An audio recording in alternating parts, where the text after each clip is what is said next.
자, 여러분 만나서 반갑습니다. 자, 국제정치학이래. 정치학 이제 1순환 수업을 갖다 우리가 시작하겠는데, 중간에 1순환부터 이제 들어오는 학생들이 있을지 모르겠어요. 그래서 제 수업하고 관련된 전반적인 이제 1년치 계획에 대해서 아주 간단하게 말씀을 드리고 수업을 좀 진행을 하겠습니다. 여러분들이 이제 제 수업은요, 그러니까 이제 좀 전문화가 되어 있어요. 예비순환 때는 정치학의 뭐 기본을 훑는 거니까 뭐 정치학의 비교 정치적인 주제, 정치 사상, 그리고 국제정치는 물론 예비순환 때 맛보기밖에 못했지만 그래가지고 거의 모든 영역을 갖다 기본적인 영역을 한 번씩 쭉 훑어보고, 그다음 1순환 때부터는 이제 각 순환마다 주제가 이제 전문화됩니다.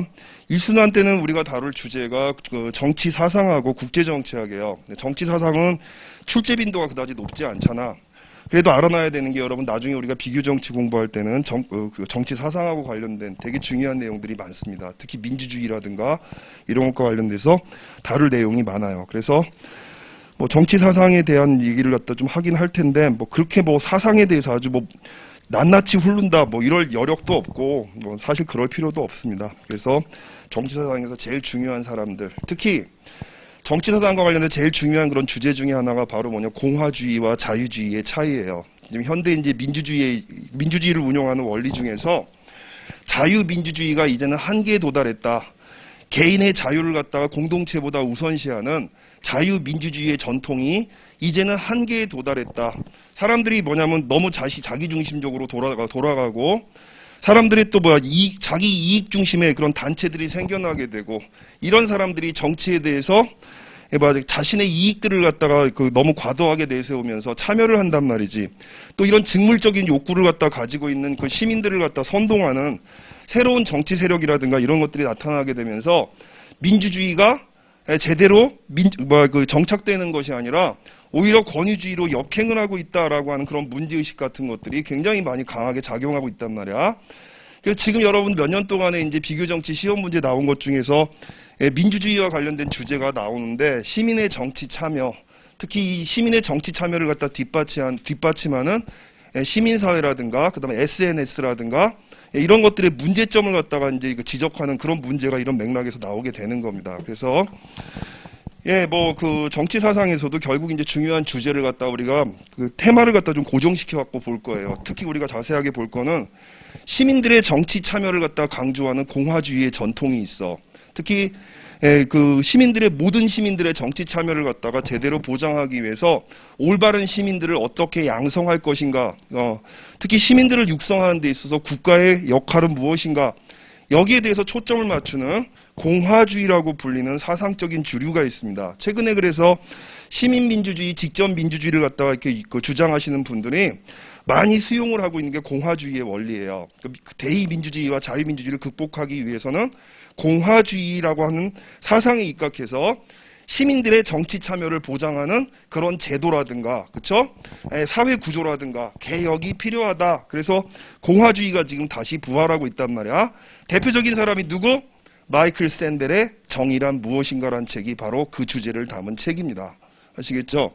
여러분, 마이클 샌델이 쓴 정의란 무엇인가라고 하는 책이 한때 베스트셀러가 되어갖고 우리 사회를 강타했잖아. 그쵸?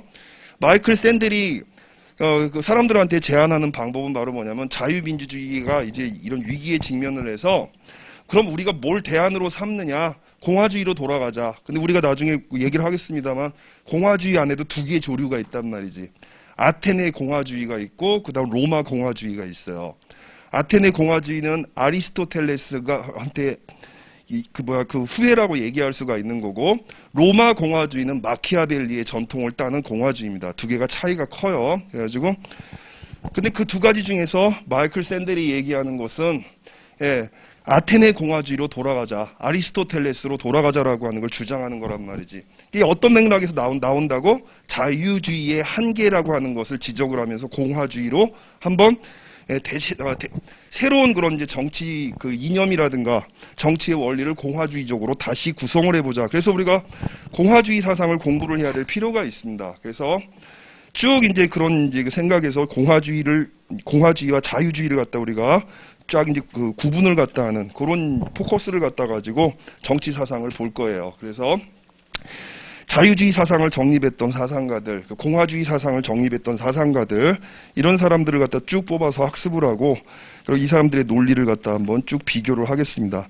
이게 나중에 아까도 얘기했지만 비교 정치학적인 주제하고 바로 연결되는 거기 때문에, 그래서 그 정도로 우리가 제안을 하면서 정치 사상을 학습을 할 거고, 그다음 이제 국제 정치 같은 경우는 사실은 이제 우리가 예비 순환 때 정치학의 이것저것을 다 다뤘습니다만 국제정치 시간이 부족해가지고 국제정치 파트는 깊게 다루지를 못했어요. 근데 이제 국제정치 파트 이번에 1순환 때 한꺼번에 이제 좀 다 정리를 할 테니까, 그래서 국제정치의 기본 이론부터 출발을 해서 외교 정책론, 최근에 외교 정책론에 관련된 내용들이 국립외교원 시험에서는 자주 등장을 합니다. 그러니까 우리가 행정고시 준비하는 학생들한테도 외교 정책 이론과 관련된 그런 문제가 등장하지 말라는 법이 없어요.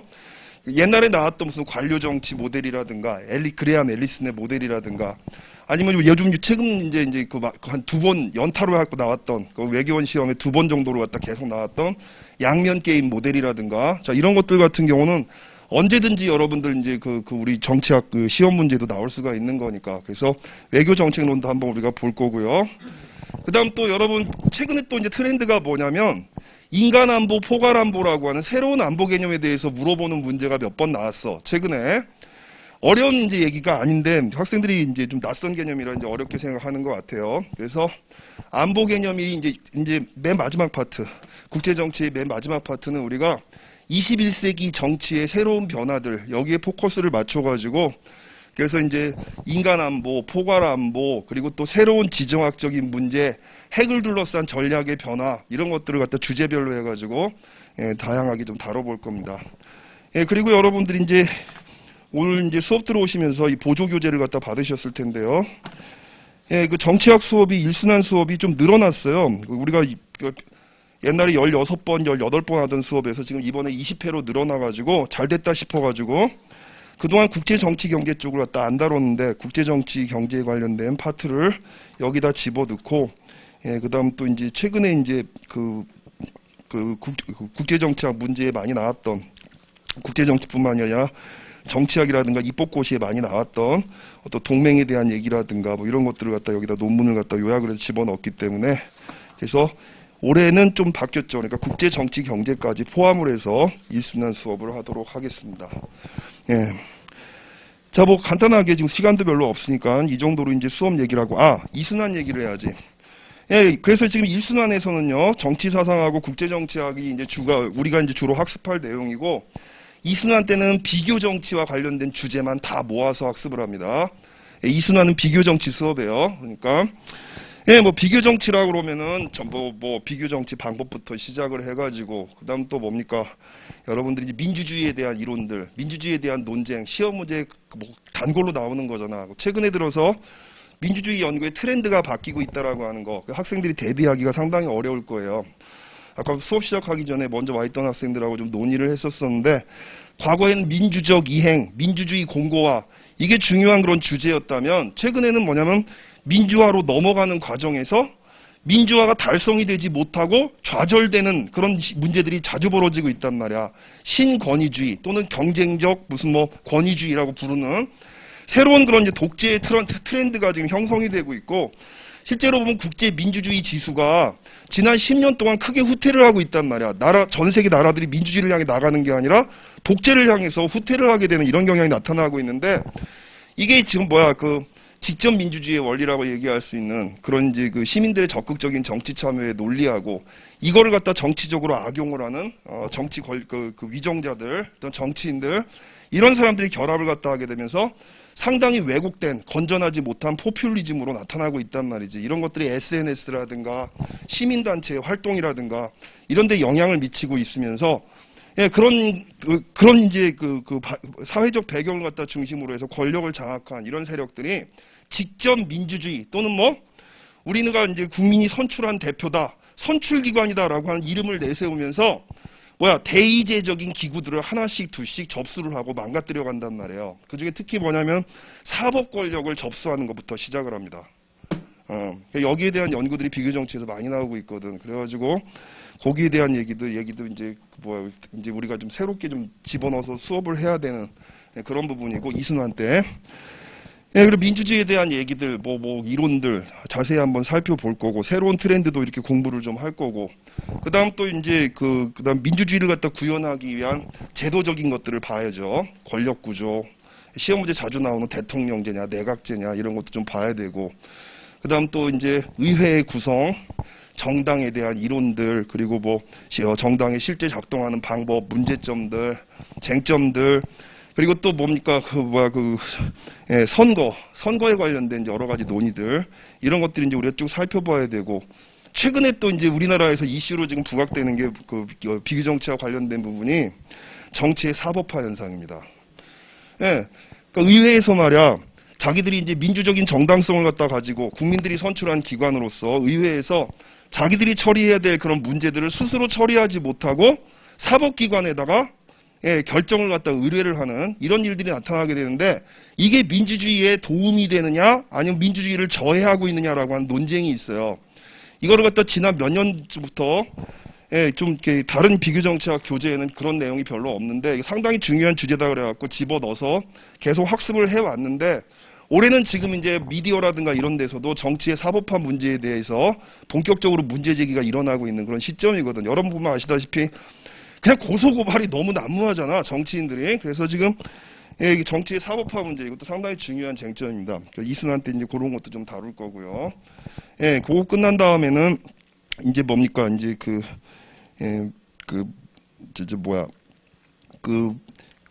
새로운 그런 이제 트렌드들 중에서도 각각의 이제 민주주의의 모델들이 있잖아. 그래서 사이버 민주주의, 참여 민주주의, 시민 민주주의 이런 것들을 하나하나씩 다 각계격파를 하면서 이게 어떤 원리에서 만들어지고 어떤 문제점들을 가지고 있는지를 갖다가 우리가 학술 논문들을 갖다 중심으로 해갖고 쭉 학습을 해 나갈 겁니다. 그래서 그런 식으로 해갖고 이순환이 구성이 될 거고, 내년에 이제 시험 전에 열리게 될 이제 3순환에서는 예비순환부터 이순환까지 했던 모든 이제 과정들을 갖다 종합을 갖다 할 거예요. 근데 물론 전 과정을 다 다룰 수는 없지. 그러니까 우리가 학습을 했던 1년 동안 학습을 했던 그런 내용 중에서 제일 그래도 이게 핵심적이다 생각하는 것들만 추려가지고 어쩔 수 없이 3순환 때는 우리가 이제 종합적으로 이제 학습을 하면서 매일 모의고사를 갖다 보는 이제 이런 그 과정들을 갖다 이제 거치게 될 겁니다. 1년치 이제 학습 계획은 그렇게 돼 있고요. 그리고 여러분들 이 수업이 다 끝날 때 기왕이면 미리 공개를 했으면 좋겠지만, 미리 공개를 갖다 하게 되면 여러분들이 읽다가 힘이 다 빠질 거고 공부에 재미도 안 느끼게 될 교재를 갖다가 나중에 여러분들한테 배포를 해드릴 거예요.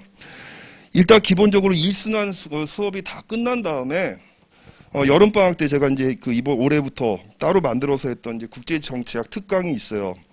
일단 국제정치학을 갖다 이 책을 다 띄고 우리 이제 1순환에서 이걸 다 띈 다음에 여러분이 이제 특강 교재를 갖다 보셔야지 이해가 되고 재미도 있을 거란 말이지. 그래서 수업이 다 끝날 때쯤에 여러분들한테 배포를 해 드릴 텐데, 700개의 학술 논문을 갖다가 여러분들 그 700개 학술 논문을 다 읽을 수가 없잖아.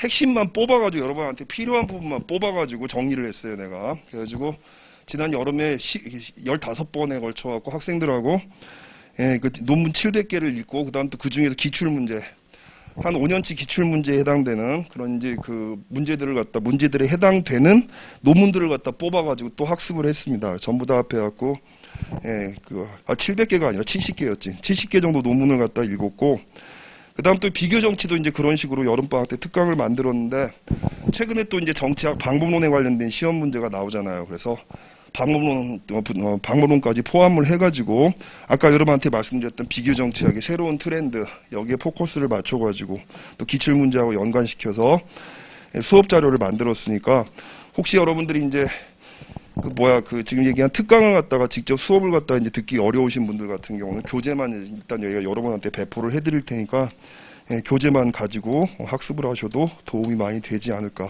이렇게 생각을 합니다. 이렇게 해서 이제 1년치 학습 계획은 이제 그런 식으로 지금 구성이 되어 있고요. 자, 이제 오늘부터는 이제 정치 사상.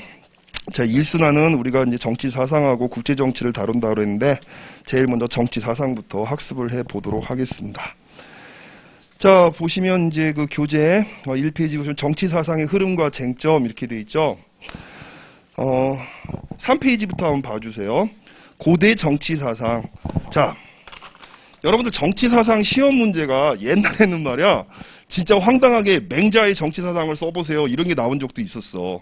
예, 내가 여러분 나이 때 그때는 말이지, 진짜 뭐 맹자를 써봐라 뭐 이런 식으로 나오기도 하고 그랬었는데, 요즘엔 그렇게 안 나오지. 나오면 전부 다 이제 그 서양 정치 그 사상가들을 중심으로 나오고, 이게 다 이해가 안 되는 게 있어.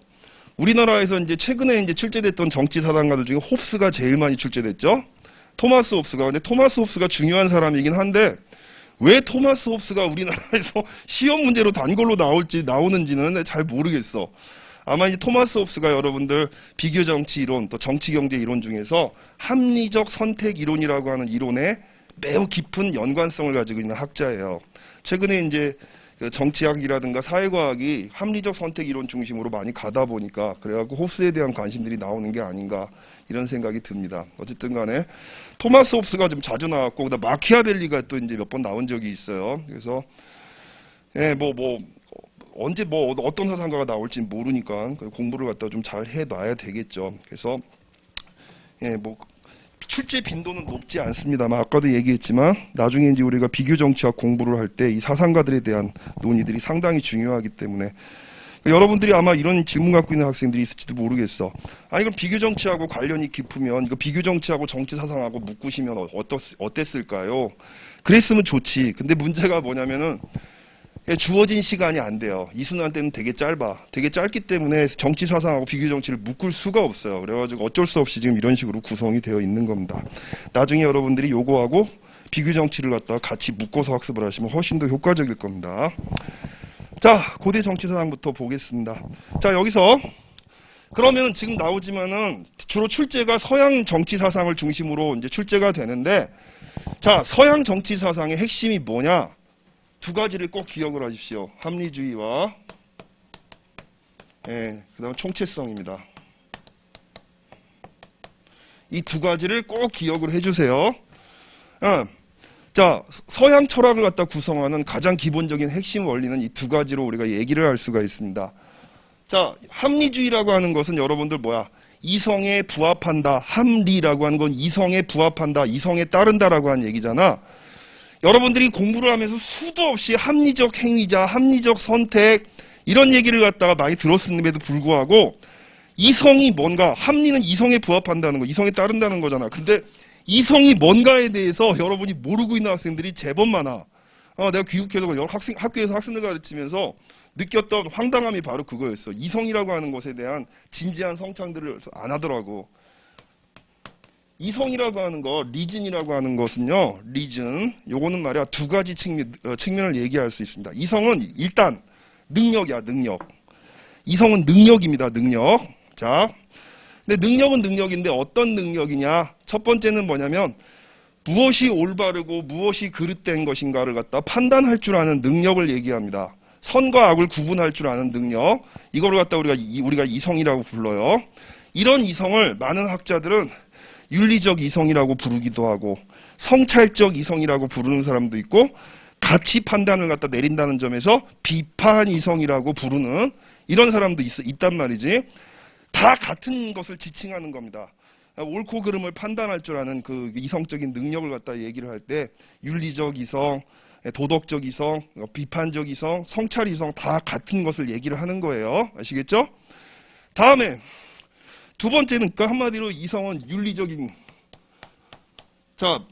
판단 능력을 갖다 얘기하는 거고, 두 번째는 바로 뭐냐면 여러분이 더 익숙한 이성의 개념은 이익을 계산할 줄 아는 능력을 얘기합니다. 이익을 계산할 줄 아는 능력.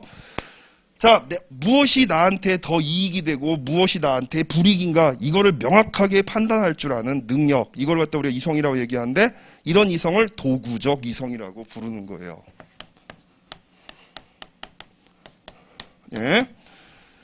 요걸 알면은 여러분이 사상 이해하기가 되게 쉬워요. 예. 특히 요거 하나 또 이 포인트 하나 기억을 하세요.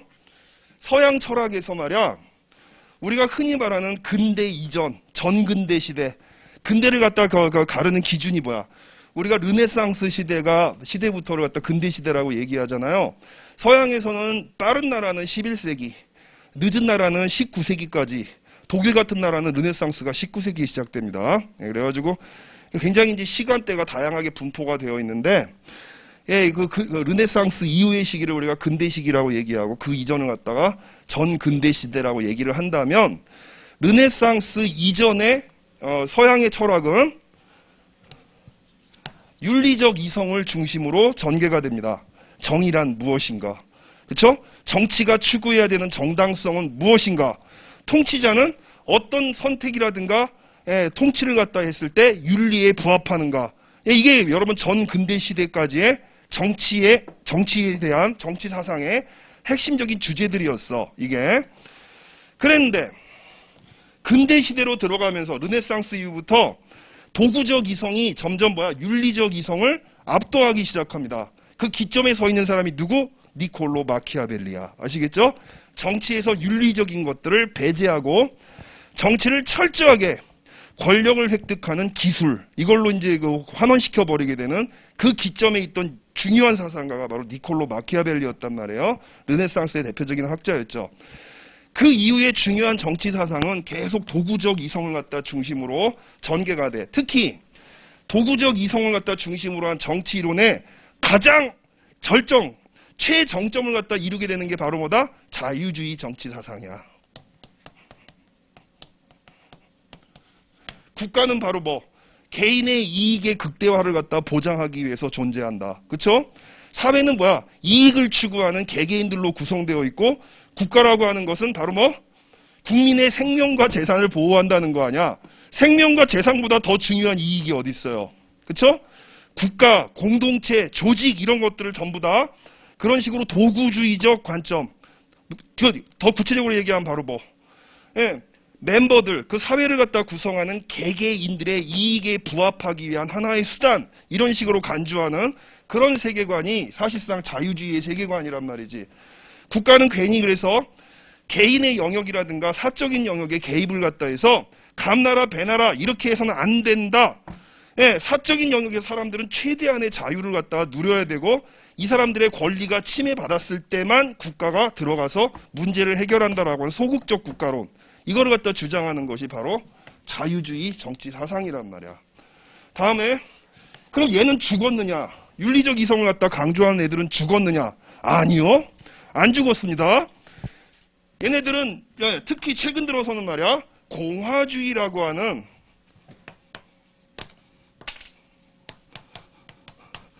공화주의라고 하는 정치 사상의 전통으로 끊임없이 명맥을 갖다 이어왔습니다. 아시겠죠?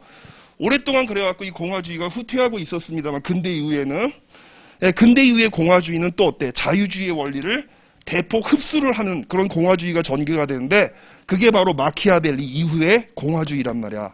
아리스토텔레스의 공화주의와 마키아벨리의 공화주의가 그래서 다른 거예요. 예, 그래서 이 공화주의라고 하는 걸로 그래갖고 막 전개가 됐는데, 자, 이 자유주의자들은 대체로 뭡니까? 최근에, 내친 김에 우리가 비교 정치학까지 달려보자.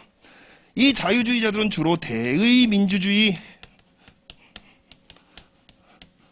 여기와 관련된 중요한 원리들과 연결되어 있는 게 이 대의민주주의와 자유민주주의고, 공화주의는 주로 여러 가지 대안적인 민주주의. 시민 중심의 여러 가지 대안적인 그런 민주주의하고 참여민주주의라든가 시민민주주의라든가 이런 것들하고 또 연결이 되어 있는 이런 이제 전통이란 말이지. 특히 이쪽을 대표하는 대표적인 사람이 누구다? 위르겐 하버마스야. 아시겠죠? 하버마스와 시민민주주의자들이 바로 이 전통을 되살려내고 있어요. 자, 이게 이런 식으로 연결이 되는 거야. 그래서 자, 다음에 여러분들 이제 총체성에 대한 얘기를 해봅시다.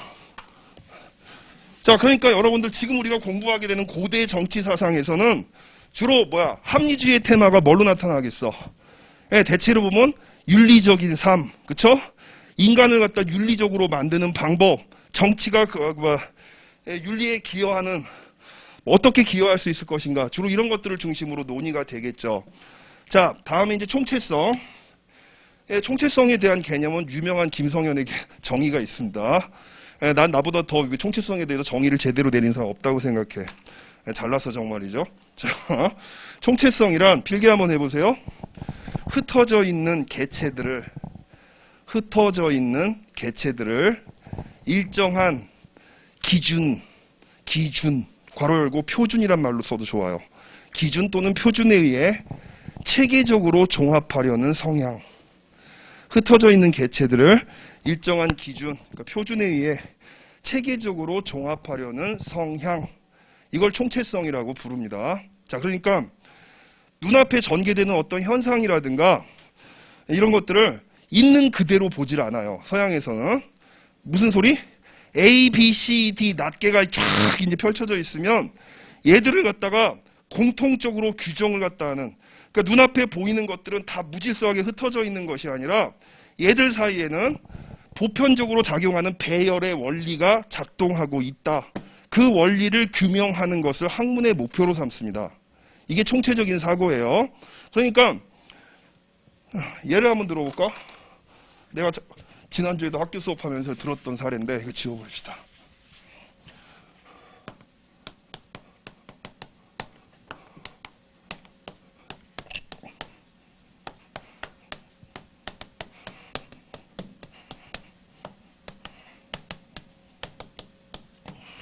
자, 각자 각자의 낱말은 개체죠. 그쵸? 이 개체를 내가 여러분들한테 묶어라 그러면 여러분들은 묶을 수가 있을 거야. 금치산자가 아닌 이상은 묶을 수가 있을 거예요. 시간이 없으니까 내가 묶어볼게.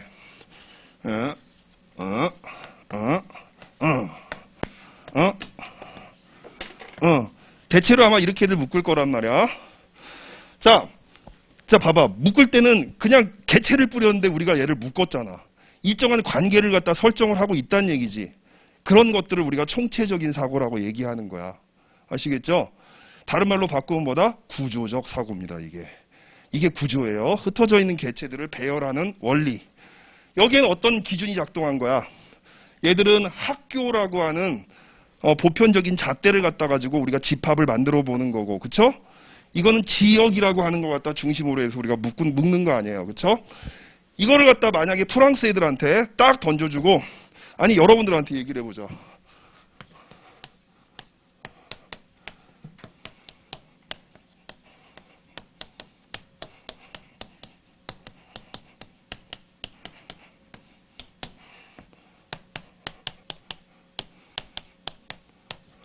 이거 묶어보라면 여러분 묶을 수 있어요? 안 되지, 그쵸? 왜 안 돼? 얘들의 각각의 개체를 묶어주는 표준과 기준을 모르기 때문에 그래. 그쵸? 이거는 바로 프랑스 애들한테 물어보면 얘들 이거 바로 묶는다고.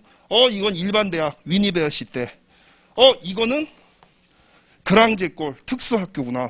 이런 식으로 해가지고 걔들은 묶는다고. 근데 여러분 그랑제골이라는 개념도 모르잖아, 우리나라 학생들. 자, 바로 이런 것들이야. 그래서 서양 애들은 말이지, 고대 그리스부터 시작해갖고 근대에 이르기까지, 그리고 지금에 이르기까지 서양을 대표하는 게 뭐냐? 그럼 첫 번째는 합리주의고, 두 번째는 눈앞에 전개되는 어떤 현상들을 있는 그대로 보지 않고 그 배후에 작동하는 보편적인 원리, 얘를 갖다가 규정하고 얘를 근거 짓는 가장 보편적인 원리를 갖다 밝혀내는데 초점을 맞춥니다. 그 보편적인 원리가 뭐야? 여러분들한테 얘기한 표준, 기준, 이걸 얘기를 하는 거예요.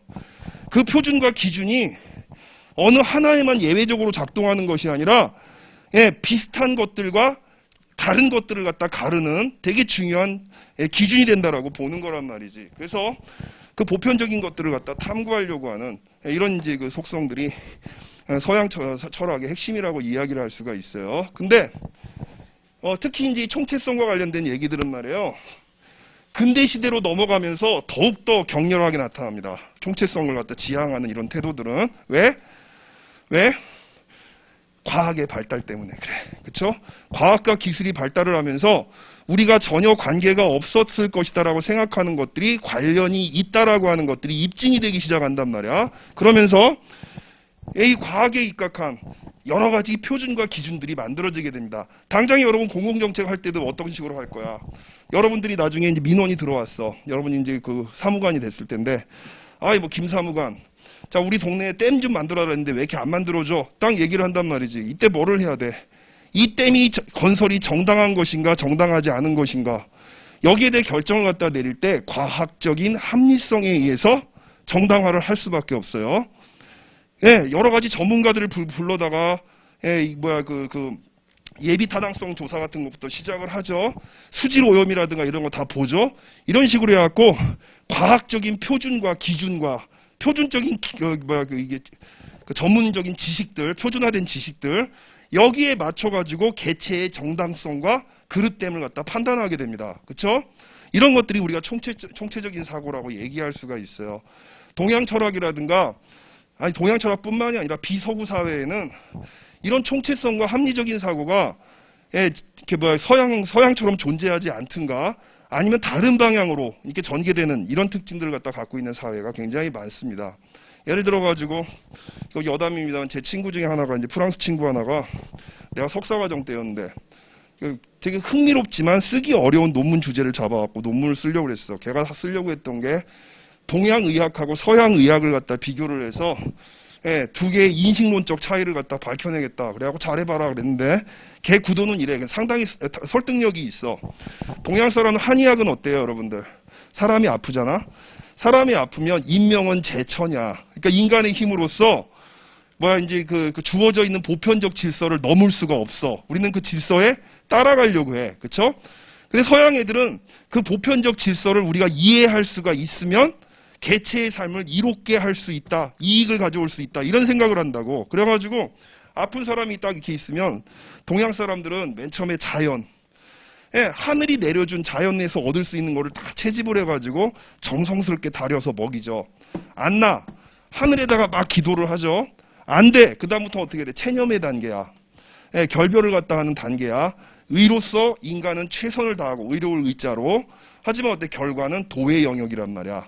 고시 공부를 하는 여러분들도 명심하기 바랍니다. 아시겠죠? 의로서 최선을 다해서 공부를 하고 결과는 도에다 맡겨야지.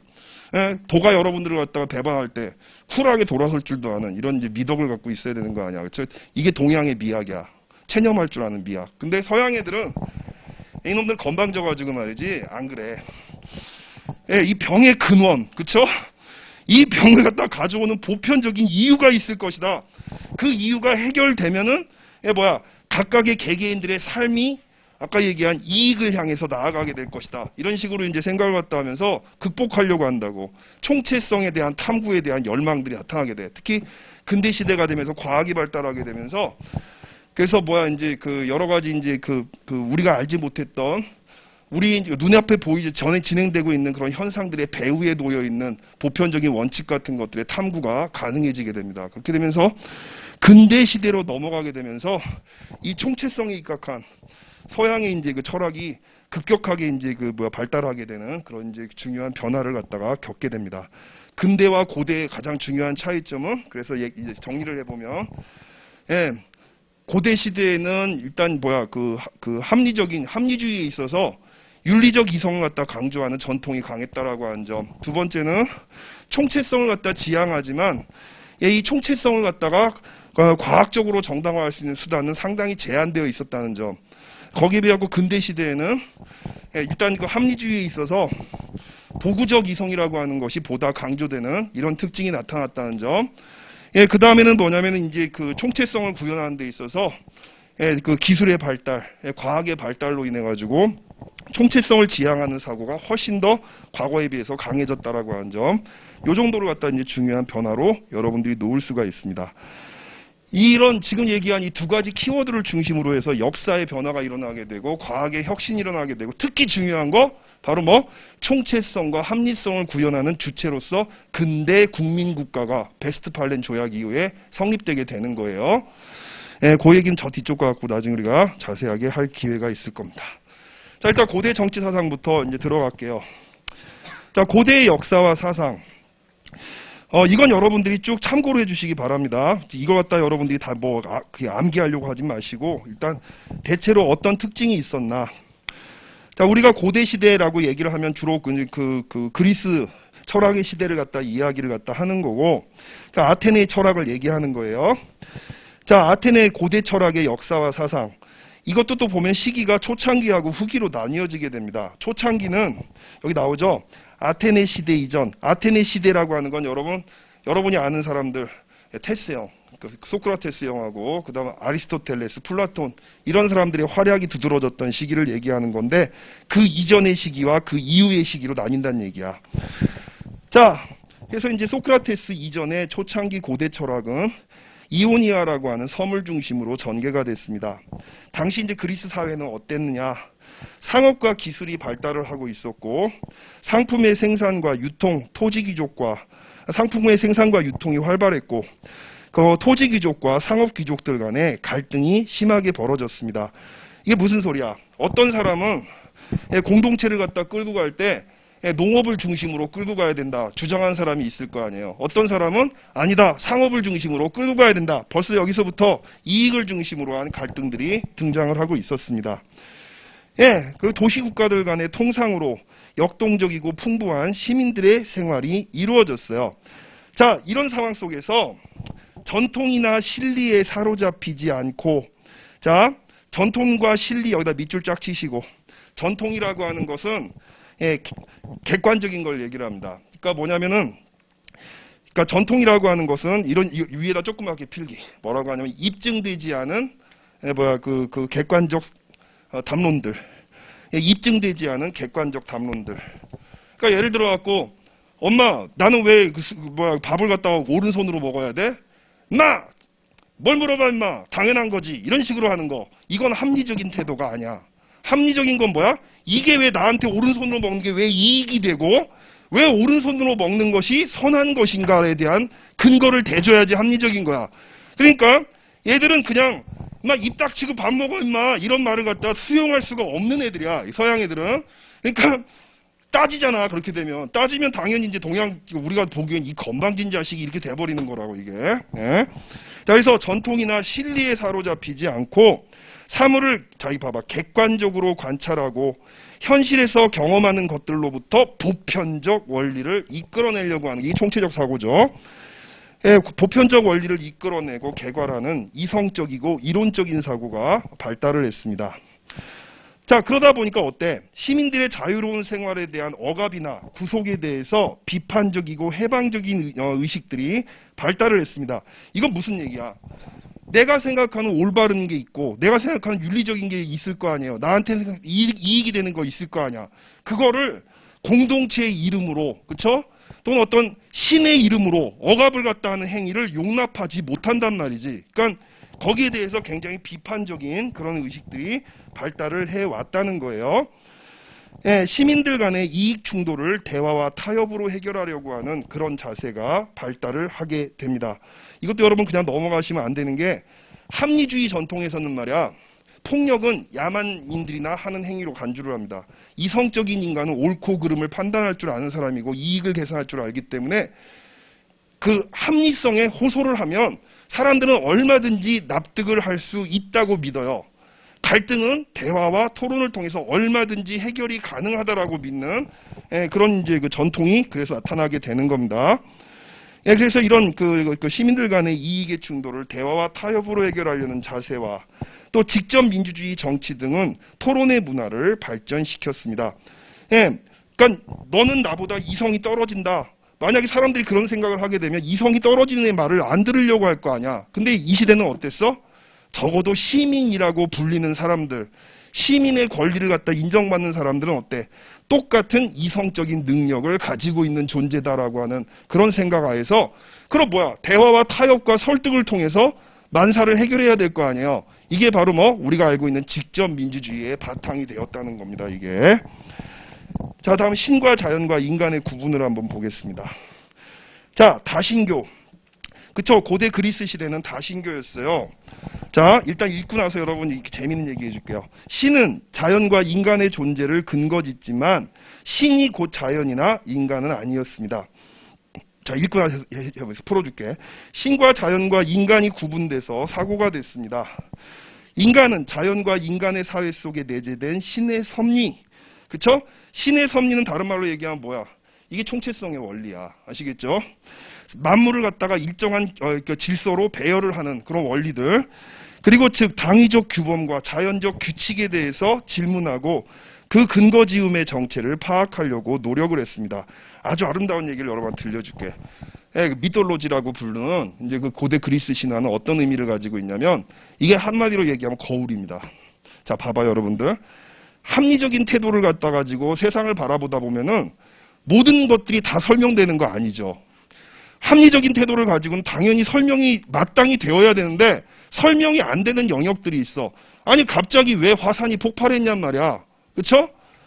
갑자기 왜 해일이 일어나서 우리를 싹 쓸어갔지? 당시로선 이걸 과학적으로 설명할 수 있는 방법이 없었다고. 예, 그러다 보니까 우리가 쉽게 풀지 못하는 자연적인 문제들, 또 어떤 인간 사회의 문제들, 이런 것들에 대해서 일종의 내가 내 마음대로 해갖고 이건 아마 뭐뭐 때문일 거다. 근데 사람들이 납득을 못해. 납득을 갖다 못할 때는 일종의 신이라고 하는 가상의 영역을 하나 설정을 해두는 거야. 그러고 나서 아마 신이 이런 생각 때문에 이런 일들을 일으켰을 것이다 라고 하는 식의 얘기를 갖다 하게 되는 거예요. 근데 사실은 보면 신이라고 하는 존재를 빌려서 자기 생각을 얘기를 하는 거죠. 고대 그리스의 신은 어때? 인간적일 수밖에 없어. 그렇죠? 인간 사회를 초월해서 인간한테 막 이렇게 주재하는 신이 아니라 신이 욕정에 시달리기도 하고, 그렇죠? 성적 욕망에 시달리기도 해. 또 신이 질투도 하고 말이야. 인간하고 투닥투닥 싸움도 한단 말이지. 자, 이런 식으로 굉장히 인간화된 이런 신을 갖다 얘기한단 말이지. 자, 말이 어려우면 말이야. 여러분이 생각해봐. 일상을 살아갈 때 혹시 여러분들 이런 경험이 없나 생각해봐요. 연애를 하거나 아니면 이제 누구랑 이제 뭐 적대적인 관계에 놓인다든가 누군가가 와서 여러분한테 물어볼 거야. 너 네 여친 또는 네 남친 왜 좋아하는데? 딱 물어보면 여러분들이 장점을 쭉 얘기를 할 거예요. 근데 가만히 생각해봐. 여러분들이 나열하는 그 장점이 진짜 여러분이 좋아하는 대상에 붙어있는 그 사람의 본질적인 속성인지 아니면 여러분들이 바라는 저랬으면 좋겠다라고 생각하는 여러분들의 희망과 소망을 진술하고 있는 것인지. 이해되세요? 아니, 저놈은 나쁜 놈이야. 왜? 물어봤을 때 냄새가 나고 이기적이고 구두쇠고 거짓말 잘하고 쭉 나열할 거란 말이야. 이거 가만히 생각해보면 뭐야? 진짜 그 사람이 갖고 있는 속성인지 아니면 여러분이 생각하는 인간은 이렇게 해서는 안 된다라고 하는 여러분의 판단 기준을 얘기를 하는 것인지. 그렇죠? 신화가 그런 역할을 한단 말이야. 신을 딱 들어서 신이 이런 의도를 갖다 가지고 이 사람한테 축복을 줬을 것이다. 그러면 그런 얘기를 갖다 한단 말이지. 그럼 이게 하나님의 절대적인 말씀이 아니야, 이게. 그렇죠? 그러면 이걸 갖다가 다른 사람이 그 얘기를 들은 다음에 뭐라고 얘기를 하겠어? 그런 신의 의지는 틀린 것이다라고 비판을 한다고. 그렇죠?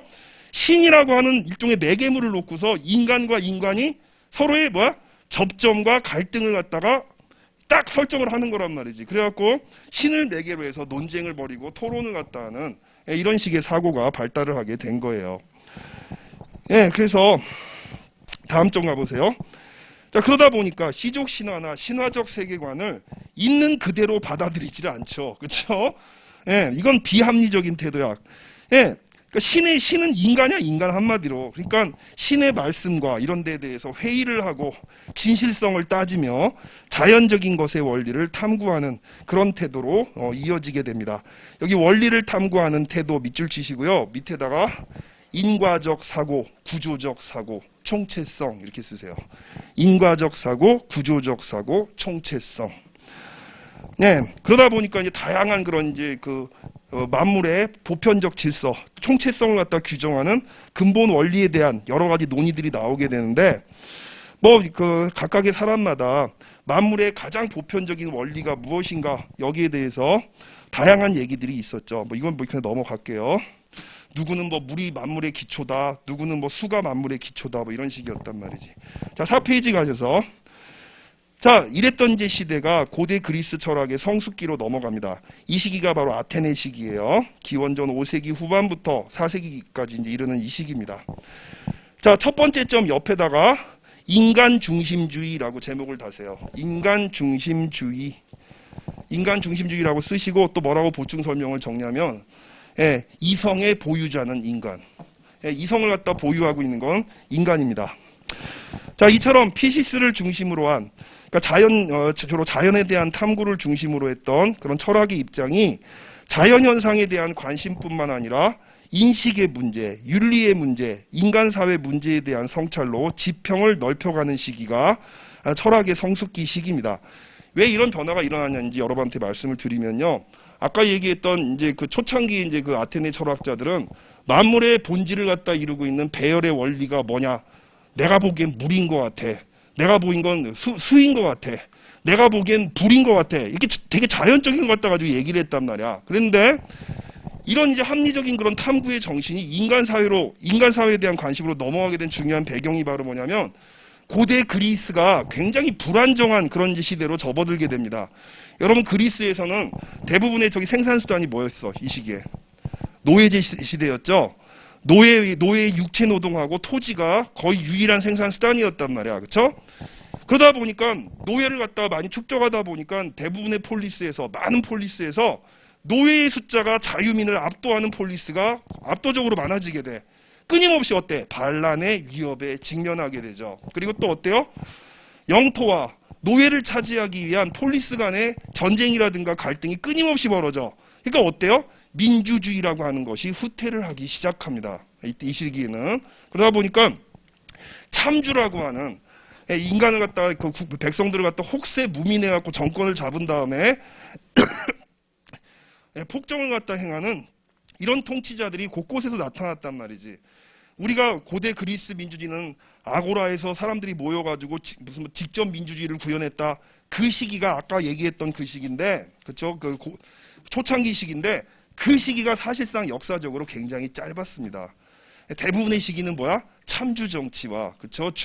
그다음 그리고 귀족정, 과두정 이게 지배했던 그런 시기였었어요. 자 보세요. 그러다 보니까 당연히 이제 그 관심이 인간 사회, 인간이란 무엇인가, 인간 사회를 갖다가 어떤 식으로 구성을 해야 되는 것인가, 어떤 정치가 올바른 정치냐 이런 식의 이제 논의로 넘어가게 되는 겁니다. 자, 그래서 인간 사회 문제에 대한 성찰로 철학의 지평이 넓혀졌고요. 즉 피지스로부터 노모스에 대한 관심으로 확대가 되는데 노모스란 뭐냐? 고대 그리스에서 규칙, 습속, 법제의 의미를 가지는 것으로서 아랫줄을 보세요. 인위적으로 만들어진 것을 지칭합니다. 예, 주로 우리가 말하는 물리적인 세계는 자연적으로 주어진 것으로 간주를 하고, 하지만 어때?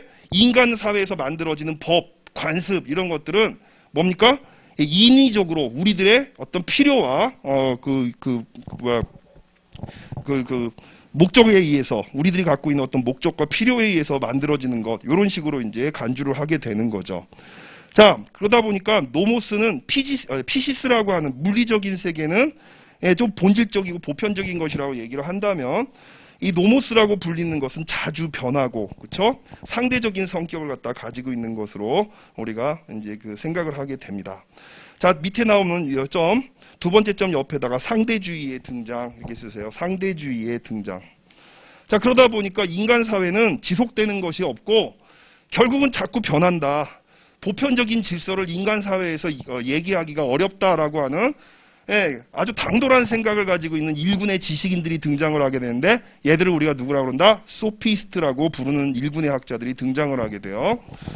자, 소피스트들은 우리가 회의주의자 또는 상대주의자라고 부르는 사람들인데 이 사람들이 갖고 있는 생각은 그거야. 결국 뭐냐면 자, 인간 사회에서 무엇이 윤리적이냐, 무엇이 이익이냐 이거를 갖다 판정할 수 있는 기준이라고 고정된 기준은 존재하지 않는다.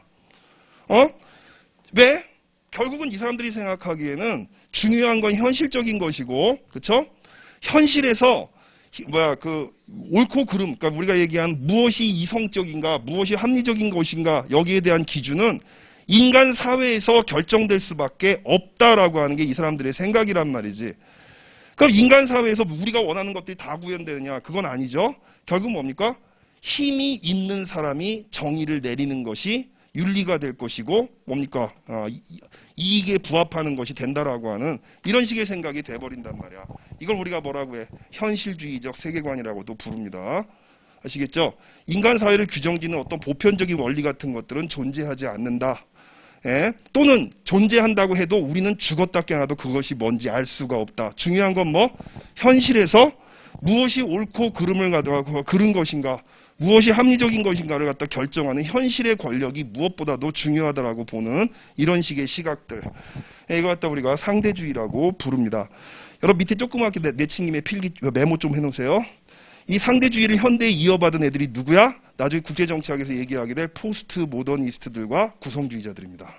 예, 구성주의자들과 포스트 모더니즘의 인식론이 이거예요. 이거 상대주의. 예. 자, 그럼 여러분들 그런 식의 생각을 갖다 가지고 정치를 운영을 하면 어떤 일이 벌어질까? 사회가 무질서해지죠. 그쵸? 결국은 뭐야? 내가 시민들한테 거짓말을 해도 돼. 왜? 일단 중요한 건 내가 권력을 잡고 내가 옳다고 생각하는 걸 사람들한테 믿게 만들면 되는 거니까. 중요한 건 저 사람들이 내가 하는 말과 행동을 믿는 것이 중요한 거지 내 행동이 진실된 것이냐 이건 별로 중요하지 않다는 이런 생각이 돼버려요. 그러니까 이 시기에 소피스트라고 불렸던 사람들은 주로 뭔 짓을 했어? 예, 일종의 여러분들 얘기하는 이데올로그야. 아시겠죠?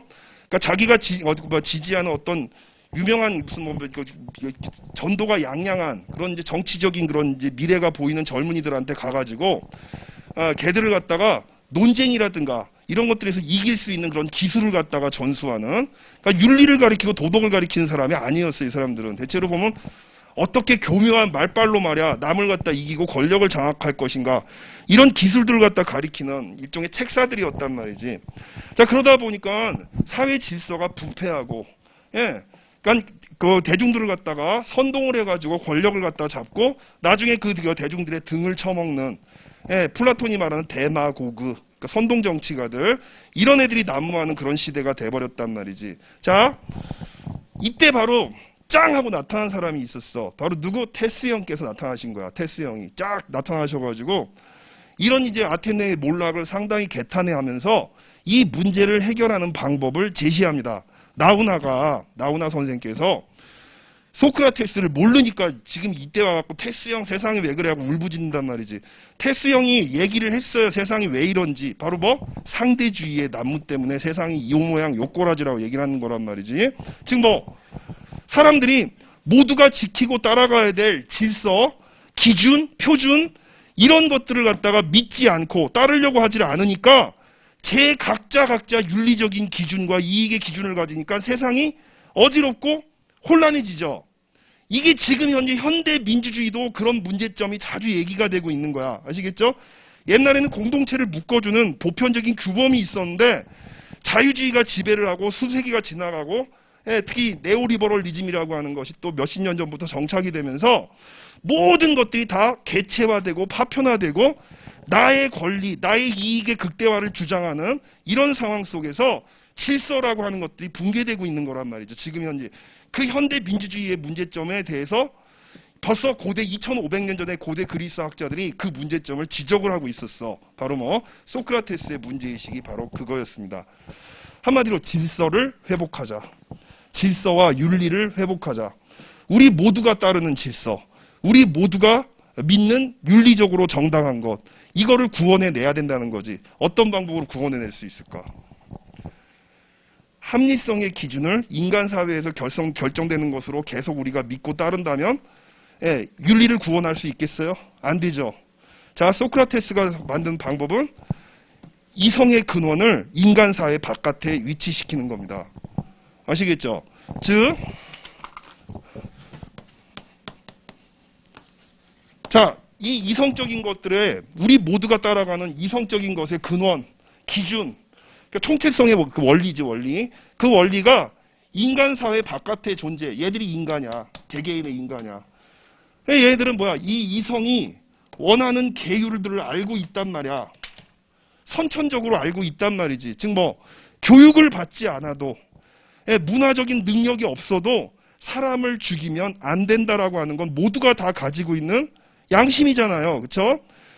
소크라테스는 이거 갖다가 다이몬, 양심의 소리라고 부르는데 양심으로 아는 거야. 이거는 경험으로 우리가 아는 게 아니야. 날 때부터 우리는 인간이라면 마땅히 지켜야 될 이성의 가르침을 알고 있다는 얘기지. 남의 거 훔치면 안 되고, 그렇죠?